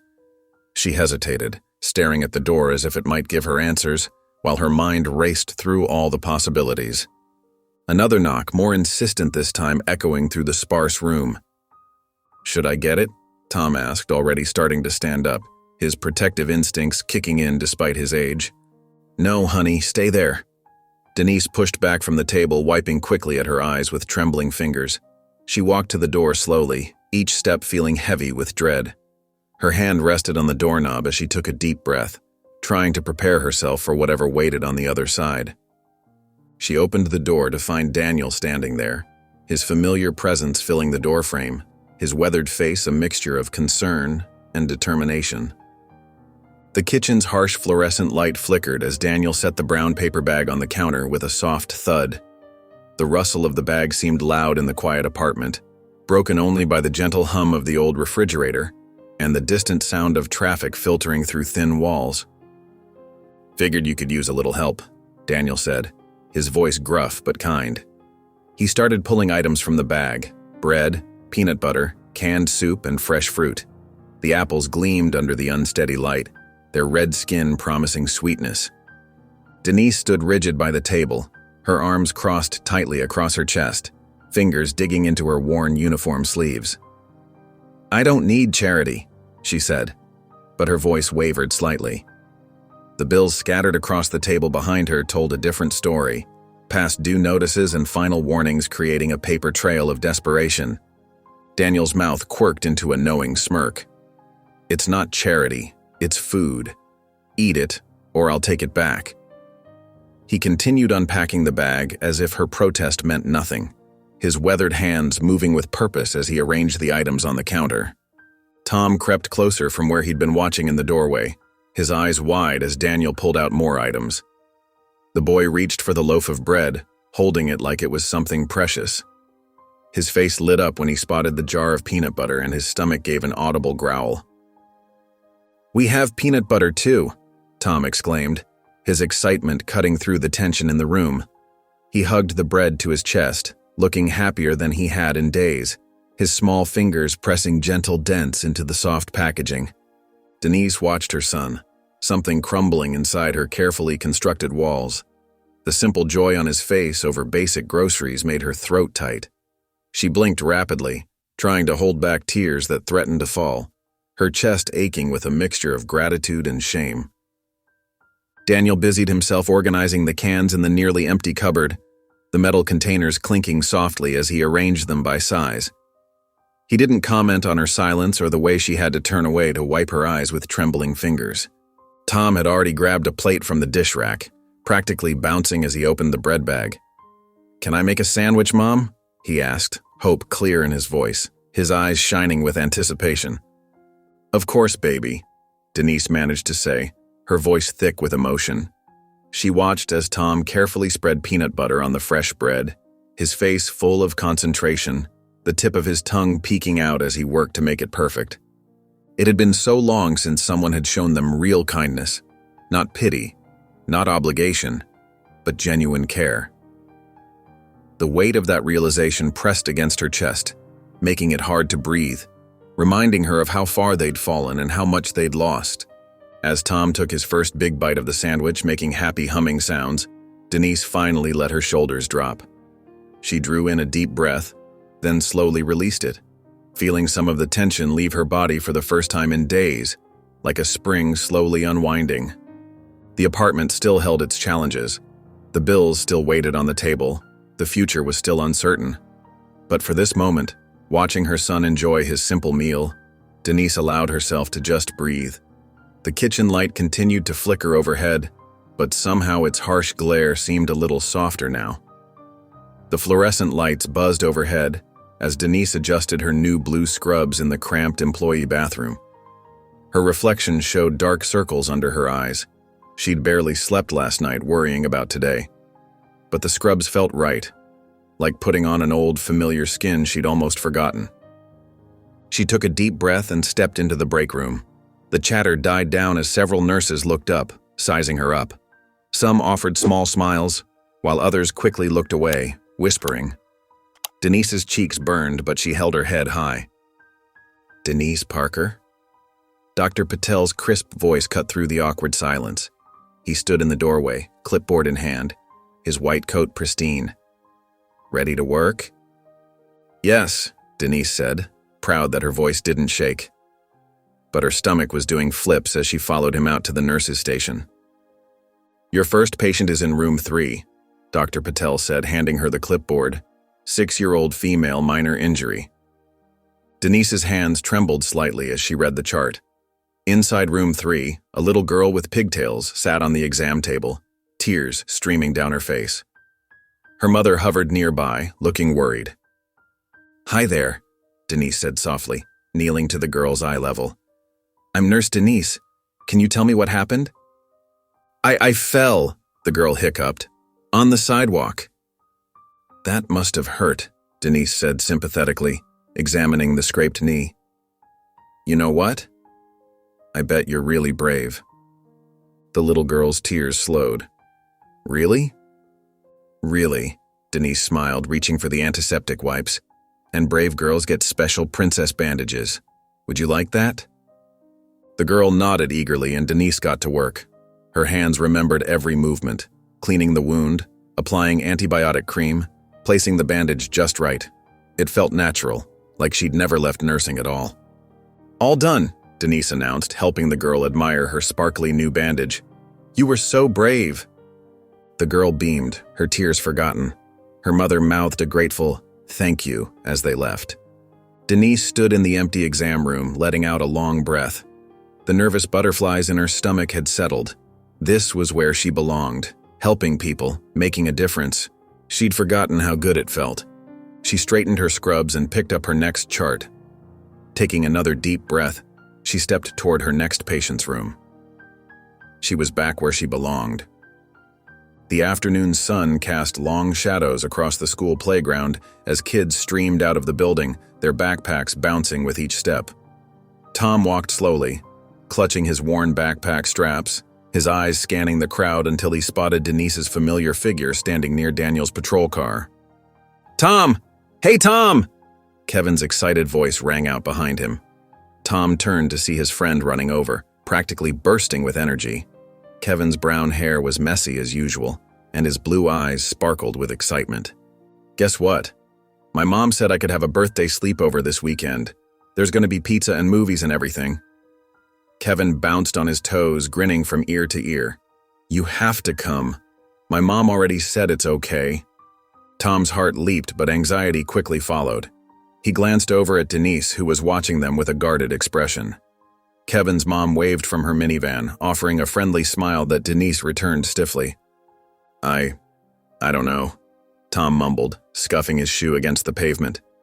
He wanted to go, desperately wanted to be normal, to do normal kid things, but he knew how his mom got about letting him out of her sight. "Please?" Kevin pleaded. "It won't be the same without you." Tom could feel Denise's tension from yards away. She stood rigid, her hands clasped tightly together. He recognized that look, the one that meant she was scared but trying not to show it. "It's okay, Mom," Tom said quickly, his voice small. "I don't have to go." The words hurt coming out, but he was used to disappointment. Better to give up now than hope and get hurt later. Daniel, who had been leaning against his patrol car watching the scene unfold, straightened up and walked over. His presence was steady, calming, like always. "I think you should let him," Daniel said quietly to Denise. His voice was gentle, but firm. "Kids need these experiences." Denise met Daniel's gaze and something passed between them. Understanding, trust, maybe a little fear. Tom held his breath, hardly daring to hope. After what felt like forever, Denise walked over and knelt down in front of Tom. Her hands trembled slightly as she adjusted his jacket zipper. "If I say yes," she said slowly, "you promise to call if you need me for anything?" Tom's face lit up like a Christmas tree. "I promise. I'll call right away if I need you." Daniel stood in the break room, surrounded by the familiar faces of his fellow officers. The fluorescent lights buzzed overhead, casting a harsh glow on the cheap decorations taped to the walls. Happy retirement. Banners hung crookedly, and blue and white balloons bobbed against the ceiling. "Speech, speech," someone called out from the back. Daniel shifted uncomfortably, tugging at his collar. After 30 years on the force, you'd think he'd be better at moments like these. "Come on, Grayson, don't leave us hanging," Officer Martinez grinned, nudging him with an elbow. Daniel cleared his throat. "Well, thanks, everyone." He paused, looking at the faces around him. Some he'd known for decades, others just a few years. It's been something." Chief Reynolds stepped forward, rescue him from his awkward attempt at public speaking. "Daniel Grayson here has been one of our finest. 3 decades of service, countless lives touched." He raised his paper cup of coffee. To Grayson, the room echoed. Daniel forced a smile, but his stomach churned. This was supposed to feel right. The gold watch on his wrist, the cake with his name on it, the well wishes from colleagues. But something felt off, like a puzzle piece that didn't quite fit. "You okay there, old-timer?" Chief Reynolds asked quietly as the others dug into the cake. Daniel shrugged. "Just feels strange, I guess." "It's a big change," Reynolds nodded. "Time to enjoy life, though. You've earned it." The words rang hollow. Enjoy life? What did that even mean? Sitting at home watching TV? Playing golf? The thought made him feel ancient. His phone buzzed in his pocket.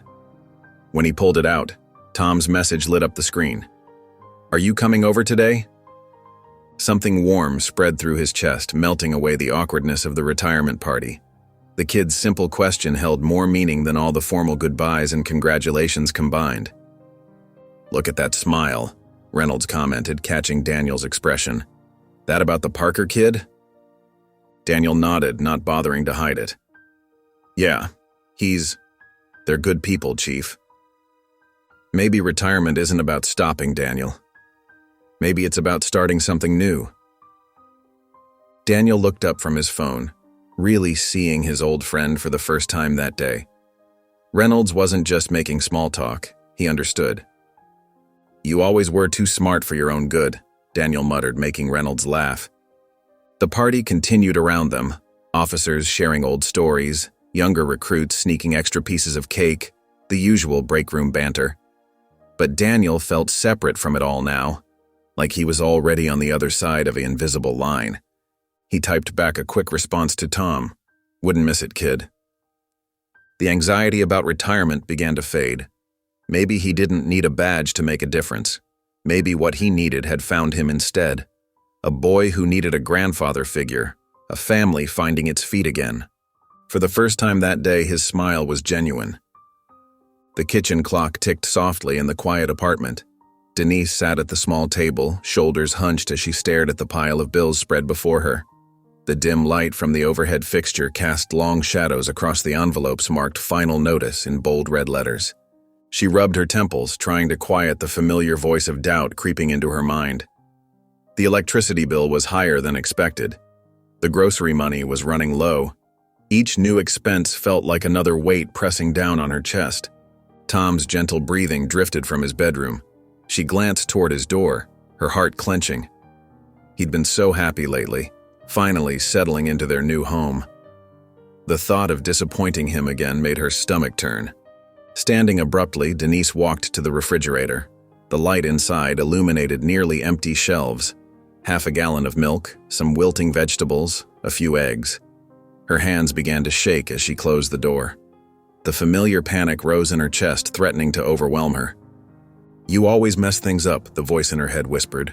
It's just a matter of time before you lose everything again. Her phone buzzed on the table, making her jump. Daniel's name lit up the screen. She stared at it, hesitating before finally answering. Hello? She tried to keep her voice steady. Just checking in, Daniel said. Everything okay?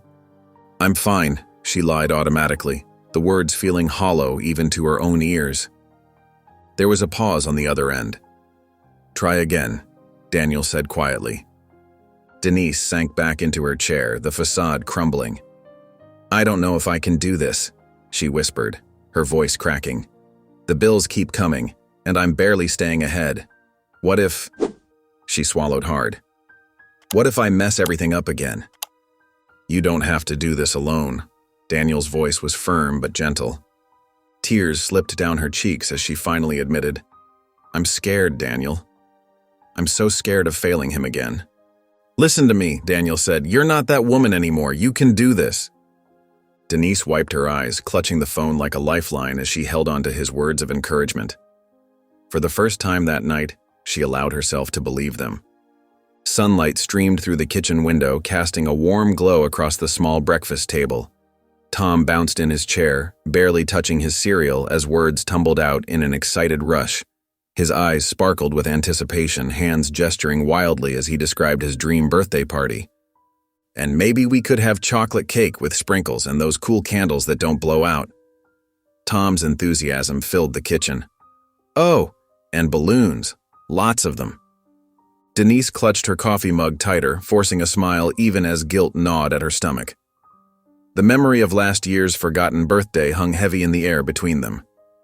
She watched Tom's animated face, determined not to let history repeat itself.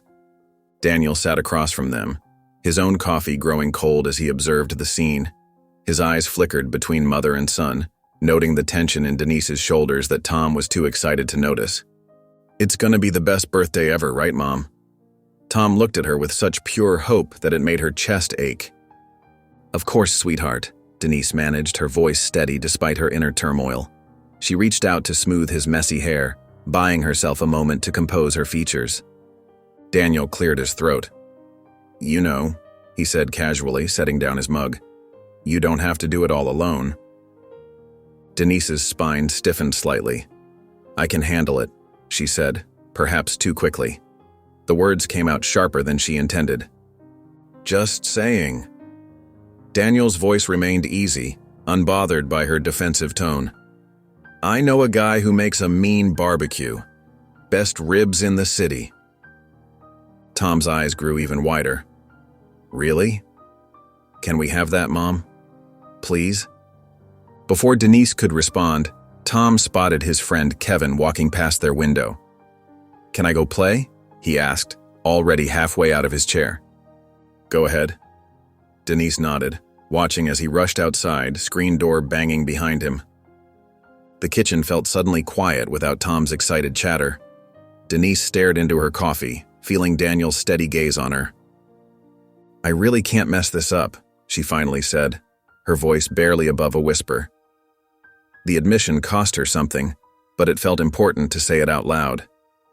Daniel set his mug down with a gentle click. Then don't, he said simply, as if it were the easiest thing in the world. The late afternoon sun painted golden streaks across the apartment's worn carpet as Tom sat cross-legged on the floor, carefully arranging his small collection of toy cars. Daniel watched from the couch, a gentle smile playing on his face as the boy explained each vehicle's special features with expert detail. This one's my favorite, Tom declared, holding up a shiny red sports car. It goes super fast. His eyes sparkled with excitement as he made vrooming sounds, zooming the car through the air. Speaking of favorites, Tom continued, barely taking a breath, I want my birthday cake to be chocolate and vanilla, and we're gonna have a big party. He bounced slightly where he sat, unable to contain his enthusiasm. Daniel chuckled, reaching over to ruffle Tom's hair playfully. I think you've got a good plan there, buddy. From the kitchen, Denise watched their interaction while preparing dinner, her hands moving mechanically through the motions of chopping vegetables. The sight of them together made something warm bloom in her chest, seeing Tom so comfortable, so happy. Tom suddenly looked up at Daniel, his small face serious. "Daniel, why don't you have kids?" The innocent question hung in the air like a delicate bubble. "You're nice. You'd be a good dad." Daniel's hand froze mid-reach for one of the toy cars. His expression flickered with something Denise couldn't quite read. Surprise? Regret? He opened his mouth to respond but seemed at a loss for words. Denise felt her own breath catch. She hadn't realized until this moment just how much Tom had come to see Daniel as a father figure. The way he looked up at Daniel, the trust in his eyes, the natural way they interacted. It was everything she'd hoped Tom would have in a father. The vegetables lay forgotten on the cutting board as she watched Daniel recover, his face softening as he looked at Tom. Before he could answer, Tom spotted his friend Kevin outside the window and jumped up. "Can I go play?" he asked, already heading for the door. "Be back in time for dinner," Denise called after him, hearing the screen door slam shut behind him. The sudden quiet felt heavy with unspoken words. Denise stepped out of the kitchen, wiping her hands on a dish towel. She looked at Daniel, who was still sitting on the floor surrounded by toy cars. "You've really become like a dad to him," she said softly, voicing what they both knew but hadn't acknowledged. Daniel met her gaze, his expression gentle. "Yeah," he replied simply. "Guess I have." The admission settled between them, and Denise felt something shift in her understanding of their little family unit. It wasn't just Tom who had gained a father figure. They had both gained something they hadn't known they were missing. The evening light filtered through the apartment windows, casting long shadows across the hastily decorated living room. Streamers hung slightly crooked from the ceiling, and a few dollar store balloons bobbed lazily in corners. Denise stood in the kitchen, her hands covered in flour, staring at the cake she'd just pulled from the oven. The edges were darker than they should be, not quite burned, but close enough to make her stomach twist with anxiety. She'd followed the box instructions exactly, but somehow it still hadn't turned out right. The frosting sat unopened on the counter, and she realized she'd forgotten to buy the sprinkles Tom had specifically asked for. "No, no, no," she muttered, opening cupboards frantically. Empty shelves stared back at her. She'd meant to go shopping, but her last paycheck had been smaller than expected. Her hands began to shake as she gripped the counter. "I've messed up again." The sound of the front door opening made her jump. Daniel walked in, taking in the scene before him, the messy kitchen, the imperfect cake, and Denise's trembling hands. He sighed softly. "No one's going to care about the cake. But it's Tom's first real birthday and I—" Denise's voice cracked as she gestured helplessly at the lopsided dessert. Her eyes burned with unshed tears. Daniel stepped forward, gently taking the cake pan from her hands and setting it on the cooling rack. "It's not about the cake, Denise. It's about being here." "I don't want to mess this up," she whispered, a tear finally escaping down her cheek. "I don't want to disappoint him. Not again." Daniel's expression softened as he looked at her. "You won't. You've already done more than enough." He gestured around the room at the modest decorations. "Look at all this. You're here. You remembered. That's what matters." The sound of running footsteps interrupted them as Tom burst into the living room, his eyes wide with excitement. "Is it ready?" "Is it ready?"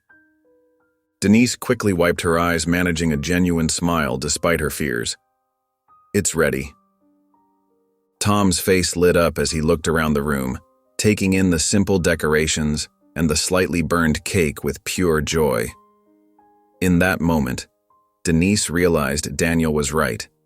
None of the imperfections mattered. What mattered was that she was there, trying her best to make her son's birthday special. The morning sun streamed through the apartment windows, painting everything in a warm, golden glow. Tom's eyes fluttered open, and for a moment, he lay still in his bed, remembering what day it was. His heart started racing as he noticed the colorful streamers hanging from his bedroom ceiling. "It's my birthday," he whispered to himself, hardly daring to believe it. He jumped out of bed, his bare feet hitting the cool floor, and raced to the kitchen. The smell of pancakes filled the air. His mom stood at the stove, her back turned to him, humming softly as she flipped a perfectly golden pancake. The kitchen counter held the cake from last night, its slightly burned edges covered with somewhat messy frosting. "Mom, it's my birthday!" Tom exclaimed, bouncing on his toes. "You remembered!" Denise turned around, spatula in hand, her eyes glistening with joy and unshed tears. "Of course I did, baby. How could I forget?" Tom's eyes wandered to the cake, taking in its imperfections with a smile. "It's not perfect," he said, "but it's ours." A knock at the door made Tom sprint across the living room. He threw it open to find Daniel standing there, dressed in casual clothes instead of his usual uniform, holding a wrapped present. "Ready for the big day, birthday boy?" Daniel asked, his eyes crinkling at the corners as he smiled. "Yes!" Tom practically shouted, jumping up and down with excitement. They gathered around the small kitchen table where Denise had set out plates of fluffy pancakes drizzled with syrup. The morning light caught the few balloons bobbing gently in the corner, casting colorful shadows across their faces as they ate together. Stories and laughter filled the air. Daniel told funny stories about his days as a rookie cop, making Tom giggle through mouthfuls of pancake. Denise shared memories of Tom as a baby, making him blush and protest. "Mom!" But his eyes sparkled with happiness. The simple breakfast felt magical somehow. Tom looked from his mom to Daniel and back again, his heart so full it felt like it might burst. This wasn't just any birthday breakfast. It was perfect because they were together, feeling like a real family for the first time. The sunlight continued to stream through the windows as they sat at the table, their laughter and warmth filling every corner of the small apartment. Tom couldn't stop smiling, knowing deep in his heart that this was already his best birthday ever. The evening light softened through the apartment windows, casting a warm glow over the scattered wrapping paper and party decorations. Tom sat cross-legged on the floor, surrounded by his small pile of presents, mostly practical things like new school supplies and clothes, but he cherished each one. Daniel cleared his throat, reaching into his jacket pocket. "Hey, kid, got one more thing for you." Tom's eyes widened as Daniel handed him a small box wrapped in simple blue paper. "What's this?" he asked, his voice barely containing his excitement. With trembling fingers, Tom carefully unwrapped the gift, taking his time with each piece of tape as if savoring the moment. Inside was a small police badge keychain, polished and gleaming in the evening light. It looked just like Daniel's real badge, only smaller. "Does this mean I'm part of your team?" Tom whispered, holding the keychain like it was made of gold. Daniel knelt beside him, his weathered face breaking into a gentle smile. "Yeah, kid. You always have been." Tom threw his arms around Daniel's neck, the keychain clutched tightly in his small fist. "Thank you. I'll keep it forever." From her spot on the couch, Denise watched the scene unfold. Something stirred in her chest, a warmth she hadn't felt in years. She observed how naturally Daniel handled Tom, how her son's eyes lit up whenever the retired officer was around. Daniel had become more than just a helper or a friend.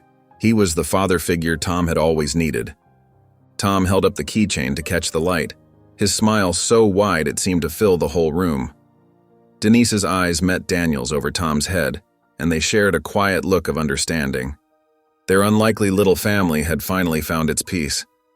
The apartment was quiet now, save for the soft hum of the refrigerator and Tom's gentle breathing from his room. Birthday wrapping paper and decorations still littered the coffee table, remnants of their celebration. The dim light from a single lamp cast long shadows across the living room walls. Denise sat on the worn couch, her fingers absently tracing the rim of her coffee mug. Daniel occupied the armchair across from her, his own cup cooling between his weathered hands. The silence between them felt comfortable, weighted with unspoken thoughts. "I've been thinking a lot," Denise said softly, her voice barely above a whisper to avoid waking Tom. Daniel looked up from his coffee, his eyes meeting hers. "What about?" Denise hesitated, her fingers tightening around the mug. "About us. About everything. About Tom and me. And what I want for us." The words came out slowly, carefully chosen. Daniel shifted in his chair, leaning forward slightly. His expression was open, patient. "What do you want?"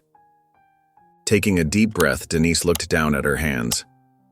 I think I'm starting to realize I'm not alone anymore. That maybe, she swallowed hard, maybe we're a family.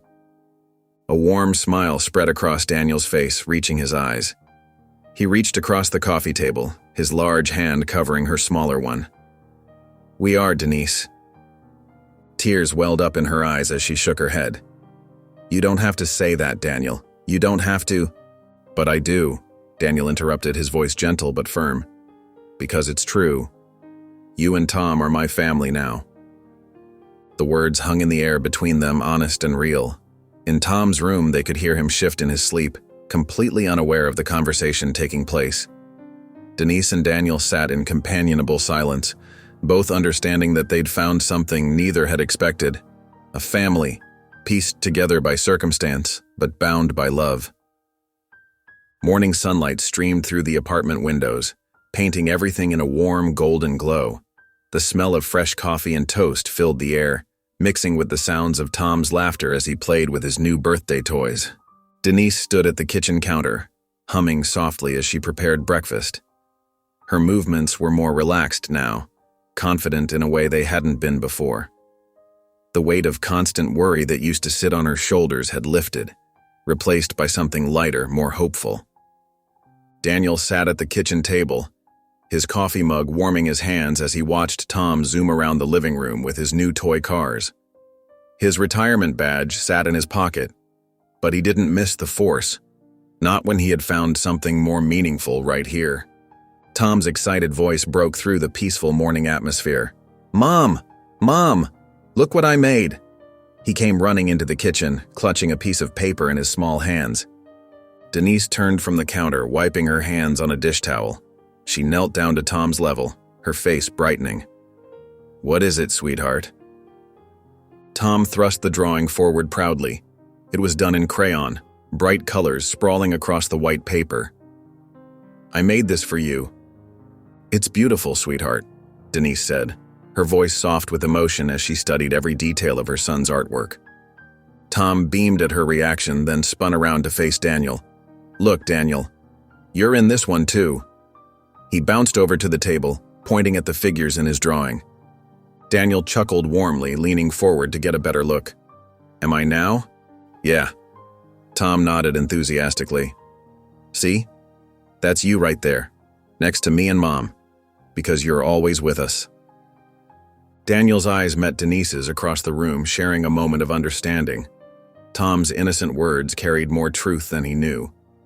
Denise moved to join them by the window, where the morning sun was streaming in brightest. They stood together, looking out at the new day, their shadows merging on the floor beneath them. It wasn't perfect. The apartment was still modest, bills still needed to be paid, and they were still figuring things out day by day. But it was theirs. This is all I've ever wanted, Denise whispered, her voice thick with emotion. Daniel placed a gentle hand on her shoulder, solid and reassuring. They had built something strong together, something that none of them had expected, but all of them needed. Their little family, imperfect but whole. The park buzzed with life on that sunny morning. Children's laughter echoed across the playground, and a gentle breeze rustled through the trees. Tom stood nervously next to his shiny new bike, his hands gripping the handlebars tightly. I don't know about this, he mumbled, eyeing the path ahead with uncertainty. Denise knelt beside him, adjusting his helmet one last time. Her touch was gentle, reassuring. You've got this, sweetheart. Remember what we practiced? Tom nodded, but his lower lip trembled slightly. What if I fall? Then you'll get right back up, Daniel said from where he stood, his voice firm but kind. That's what brave people do. Tom took a deep breath and climbed onto the seat. His feet found the pedals, but he kept one toe touching the ground. Denise walked beside him, her hand hovering near his back. I'm scared I'm gonna fall, Tom whispered, his knuckles white on the handlebars. You can do it, baby. I believe in you, Denise encouraged, her heart swelling with pride at his determination. Daniel watched from a few feet away, unable to hide his grin. He remembered teaching other kids to ride bikes during community outreach programs, but this felt different, more personal, more important. Tom pushed off hesitantly, his bike wobbling as he started to pedal.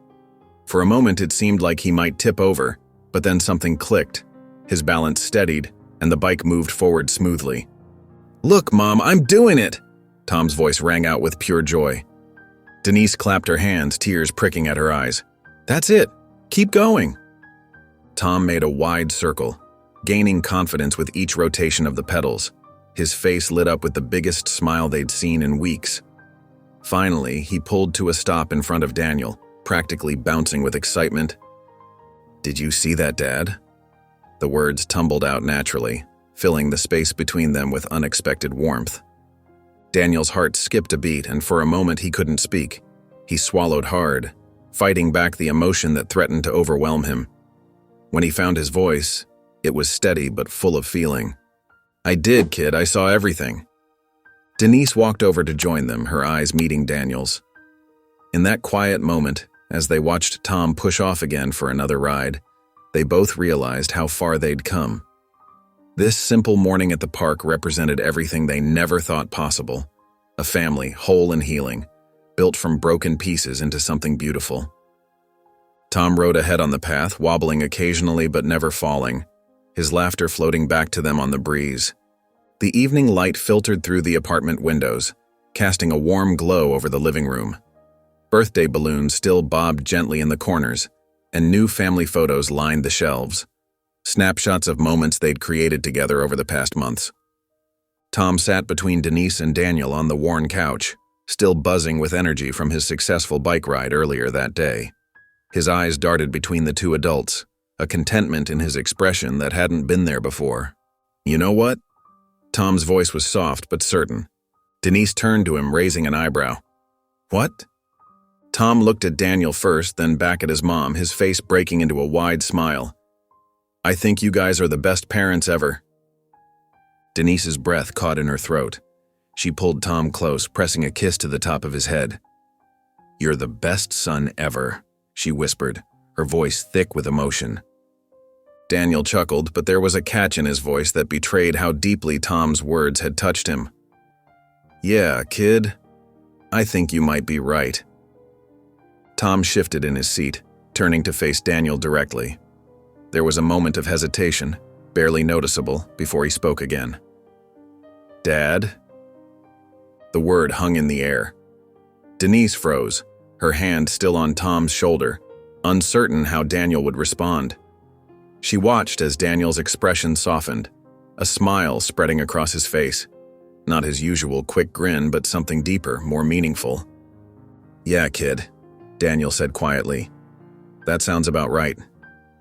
Tom's face lit up and he launched himself into Daniel's arms. Daniel caught him, holding him close, his eyes meeting Denise's over Tom's head. She could see the moisture gathering in his eyes, matching her own tears. Tom nestled against Daniel's chest, completely at ease. Denise watched them, her heart so full it felt like it might burst. All their struggles, all their pain, everything had led them here, to this moment, to this family they'd built together. Daniel reached out with his free arm, drawing Denise closer until they were all connected, sharing this perfect moment together. The setting sun painted the room in shades of gold, and in that light, everything felt possible. They were more than just three people who had found each other. They were a family, whole and complete at last. If you enjoyed the story of Tom, I handpicked this next story that you will enjoy. Please don't miss this one. Click here to watch it.